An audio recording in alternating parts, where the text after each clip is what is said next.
slide over and let more people sit, or do you want to sit there? All right. Okay. It's been a while since I've been able to teach the children. I probably did it once or twice this year. This whole year. But anyway, it's been a long time since we've been in the book of Mark, and you probably forgot where we're at. You probably forgot what we talked about last, right? But one of the things that we talked about is Jesus actually made a blind man to see. And this man was so grateful. He wanted to be healed so badly that he started yelling when he heard that Jesus was come. He started yelling at Jesus, saying, "Jesus, thou son of David, have mercy on me." And the people said, be quiet. Just, why are you yelling? And then he just would cry even the more. Just, please, have mercy on me.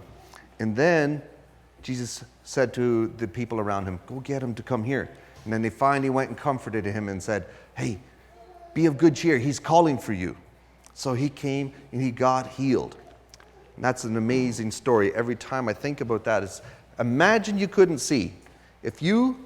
Everybody close your eyes like this for a while and then try to see what everything looks like. You can't, right? Can you? Did you try it? Try closing your eyes. Can you see? Can you see your friends?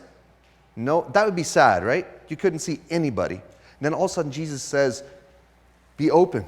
And then now I can see again. But imagine for a long time not being able to see. And then finally one day, you can open your eyes and you see. Wouldn't that be a really wonderful thing? So that's what Jesus did to this man. And then after that, in chapter 11 of Mark chapter 11 is where we're at today.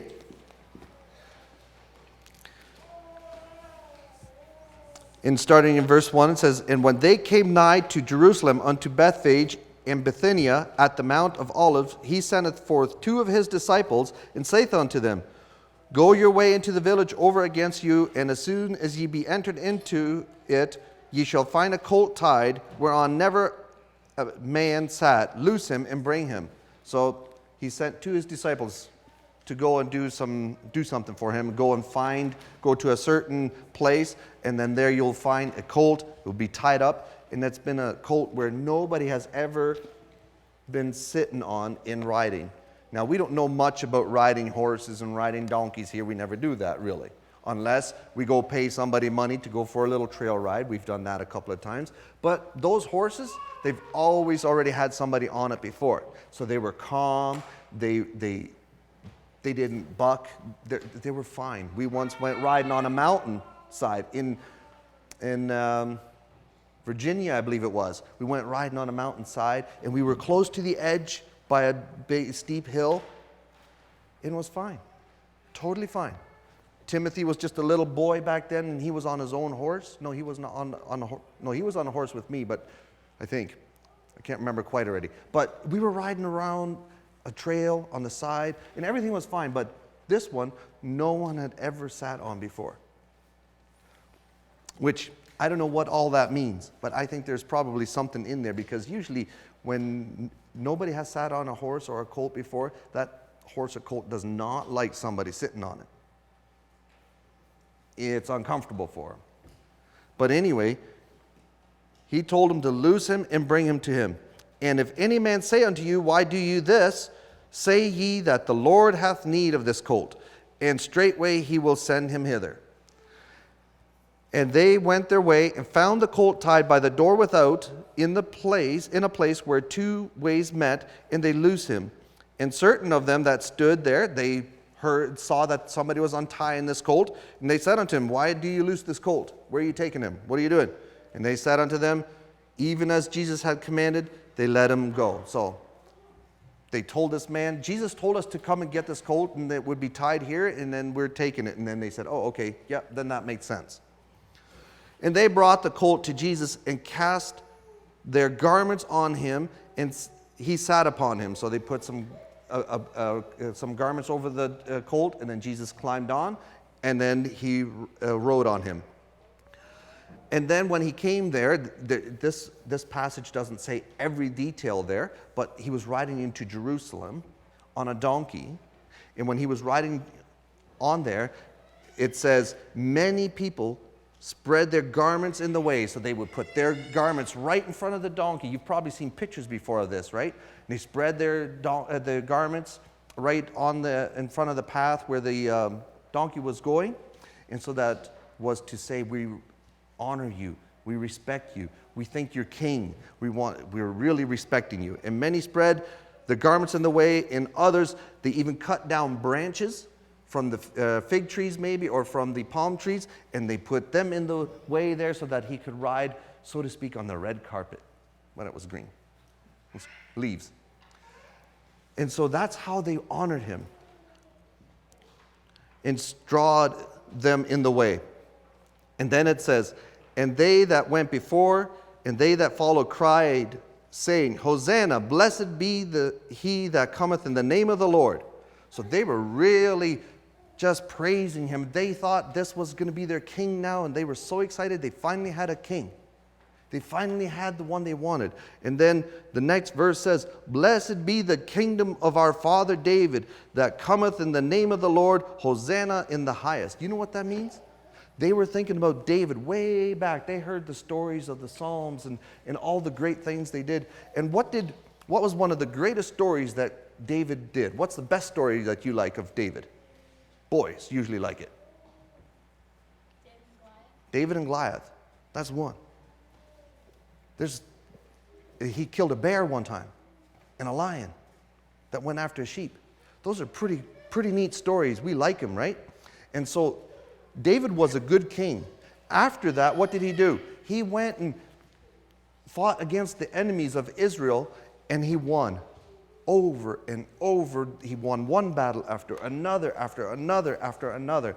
And the people now, when they saw Jesus coming, riding on a donkey, they said, blessed be the kingdom of our father David. They were thinking back of David when he won all the wars. Finally, they had another king that would sit on David's throne. They were hoping that he would overthrow the Romans, because now the Romans were the leaders, and they did not like it, and they thought Jesus would take them and free them from the Romans. They were so excited that this king was here. They even put their clothes and the branches right in front of the donkey so he could walk on a nice path, and they were so excited about this. But that's something to keep in mind, and in future lessons, we'll talk about this some more. Blessed be the kingdom of our father David that cometh in the name of the Lord, Hosanna in the highest.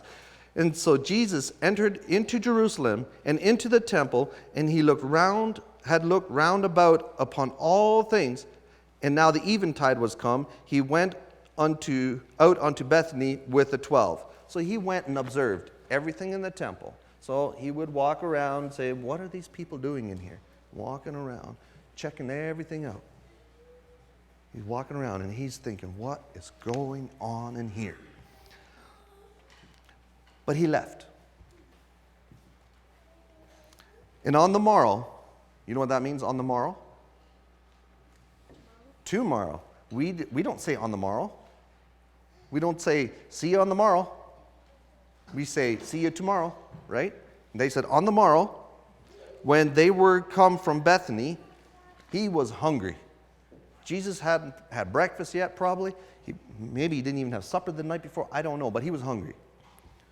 And seeing a fig tree afar off having leaves, he came, if haply he might find anything thereon. So he was walking with his disciples in the morning, and they saw a tree out there, and it probably had nice green leaves on it. And he thought, I'm hungry. There's a tree. That's the direction we're going anyway. I'm going to go there, and I'm going to pick me off some fruit, because the tree looks really nice. I'm going to pick me off some figs, and I'm going to eat it. And then I won't be so hungry.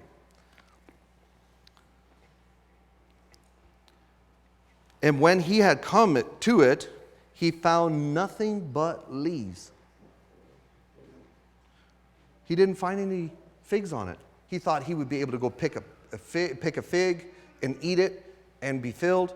And he went there and he didn't find anything on it except leaves. So from a distance, it looked good.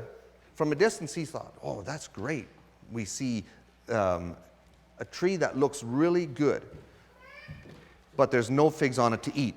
And then it says, there was nothing but leaves, because the time of figs was not yet. Why was he looking for figs on a tree when it wasn't even time for the figs? It wasn't even time for it. There's a certain season. You know, we have tomato plants in our garden right now. They're about this tall. They're really tall. They're very tall.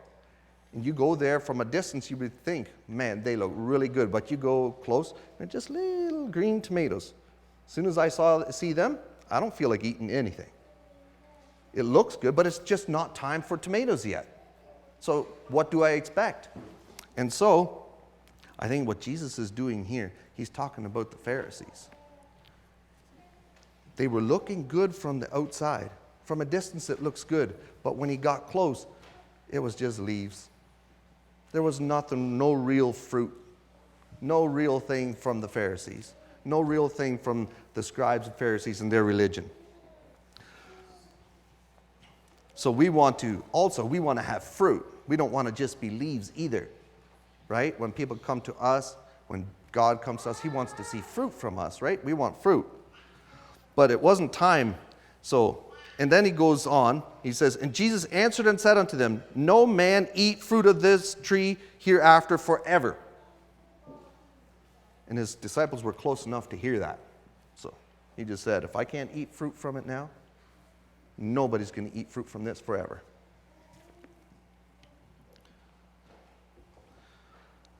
And so they passed by and just continued on. And then they come, verse 15, and they come to Jerusalem, and Jesus went into the temple. Remember, he had been there yesterday, right?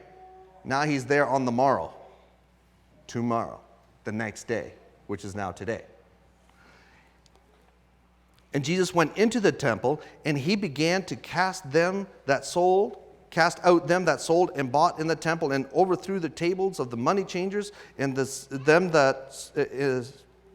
seats of them that sold doves. So he went and grabbed the table with all the stuff on there, and he flipped it over, and he didn't care where it went. He was angry.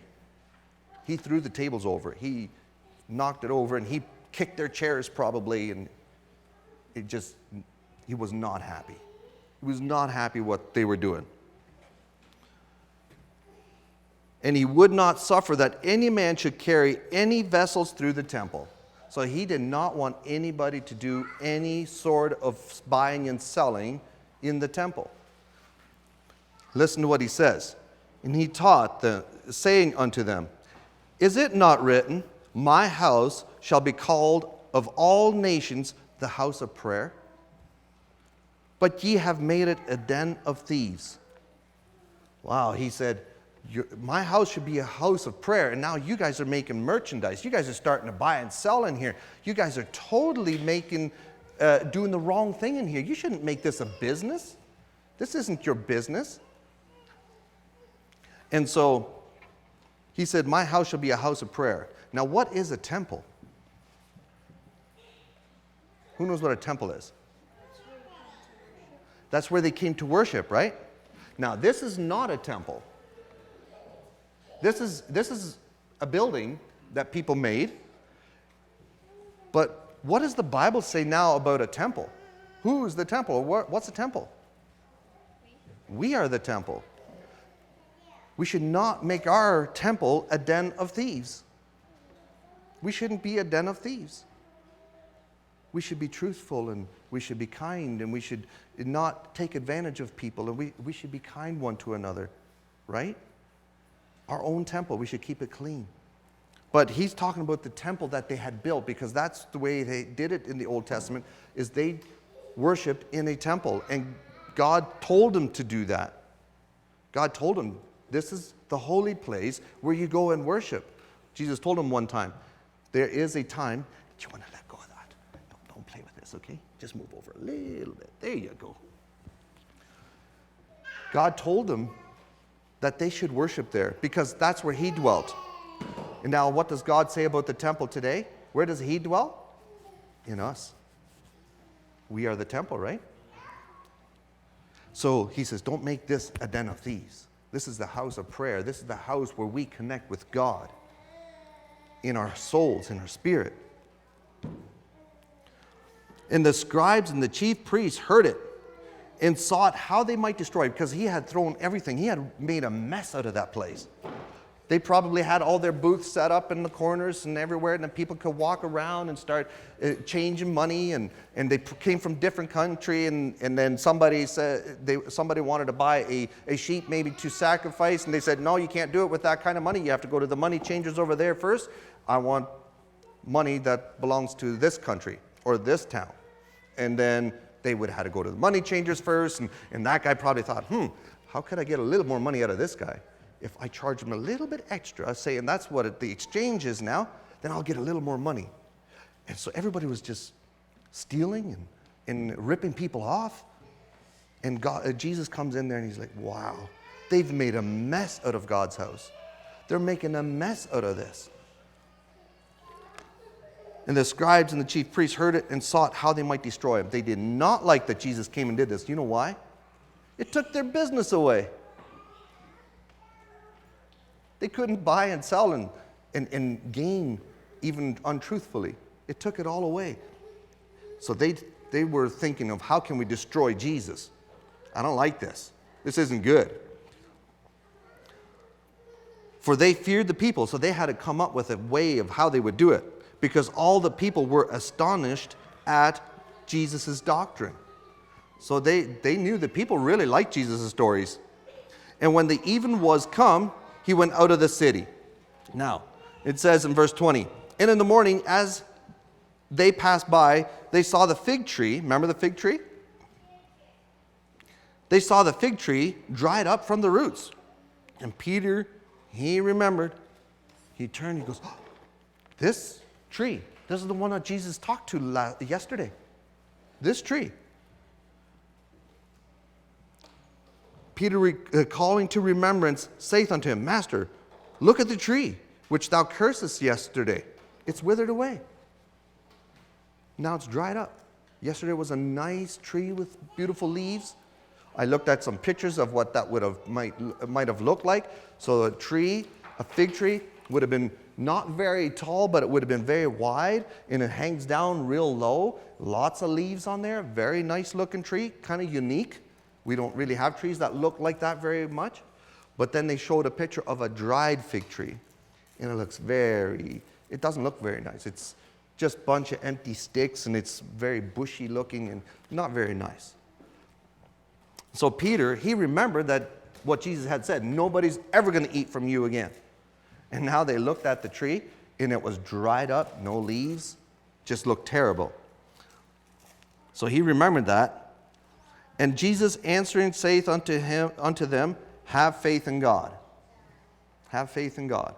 Now, I don't know everything that's going on in this lesson. There's a lot of things I think that are probably in this lesson that we probably need to just find out yet. But Jesus told him, have faith in God.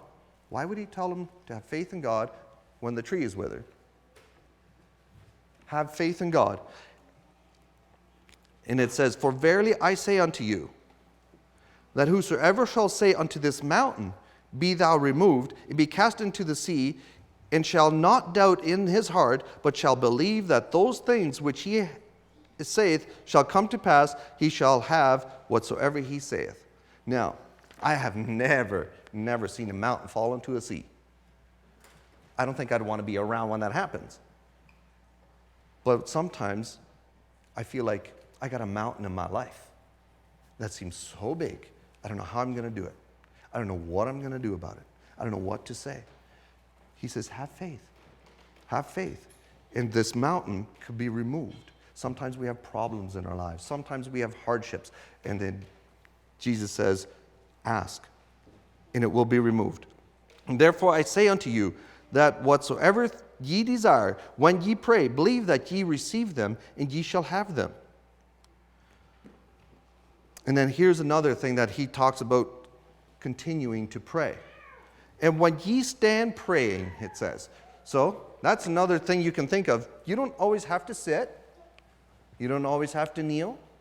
You can stand to pray, or you can sit to pray, or you can kneel to pray. He says, when ye stand praying, what should you do? He says, forgive. Forgive. If you have anything against somebody, Jesus says, forgive. Forgive them. Have you ever played somewhere and then somebody wasn't playing nice, and then it kind of made you hurt? Have you ever had that? Who has had that? Where you've played and then somebody else wasn't being very nice and then you kind of hurt? I have. You probably all have at some point, right? And then it doesn't feel very good. And then in your heart you're kind of like, ugh. But then he says, forgive the person that did that. Forgive.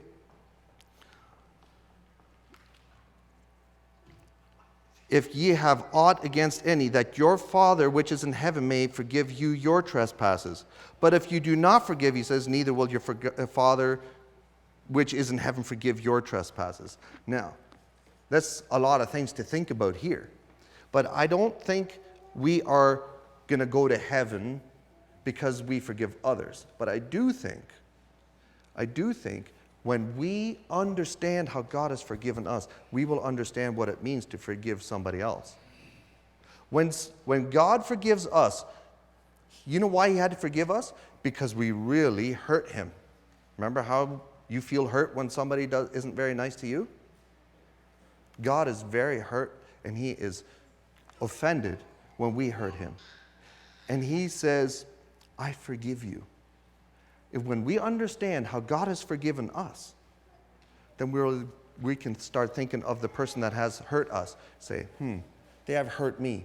But God, how have I hurt God? God still forgave me. So we can forgive somebody else too. So next time when the feeling comes into your heart, I don't like this. Next time when the feeling comes into your heart, I hate him or her. Next time when it comes into your heart, I hope something bad happens to them.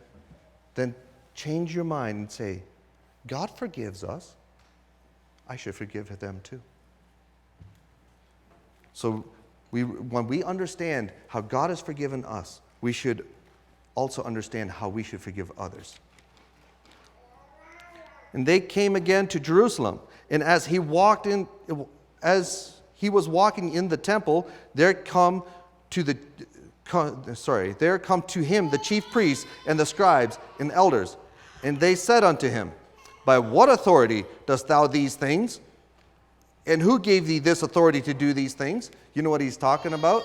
You know what the scribes and Pharisees are asking? Who gave you the right to go and flip the tables in the temple? Who gave you the right to go and knock the chairs off of the money changers or them that sold doves? Who gave you the power to do that? Why do you do that? And Jesus answered and said unto them, I will also ask you a question. And if you answer me that, then I will tell you by what authority I do these things. So Jesus was very smart. He was clever. He thought of a lot of things. And then Jesus asked them a question. Okay, don't move that table. It moves this paper, this tape then, okay? So don't move that. So now listen. Jesus asks them a question. He says, the baptism of John, was it from God or was it from man? You know what that means when he says that? Was it a godly thing or was it just a man-made thing or something man did? He asked them a very interesting question. And now all of a sudden the scribes and the Pharisees, they're thinking, how do we answer this? They reasoned and talked to each other. And they said, if we shall say it's from heaven, if we say that, then he's going to say, why didn't you listen to John then? If it's from heaven, then you should listen to him. So they're like, no, we can't say that. Okay, what if we say from man? Well, then the people are going to be angry at us because they like John the Baptist. They think he's a prophet. What are we going to say? So Jesus had them cornered because he knew that they were trying to corner him. And then they answered, Jesus said, well, we cannot tell you. And Jesus says, well, then I can't tell you by what authority I do this. See, they wanted to trap Jesus. They wanted to corner him and finally catch him because of his words. And he said, no. You're going to be caught. You don't know what to do with it. And then he asked them about John the Baptist. You know what the best thing is to do to not get cornered? Just always say the truth. Then you don't have to get cornered. Just be truthful.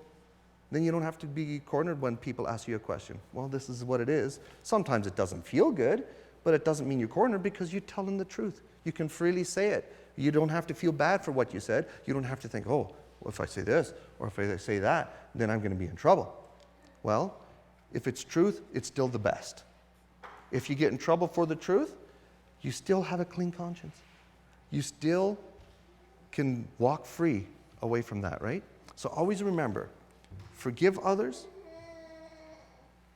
do good things to bear good fruit, and tell the truth, right? And that'll help you in your life, all right? You may go back to your seats.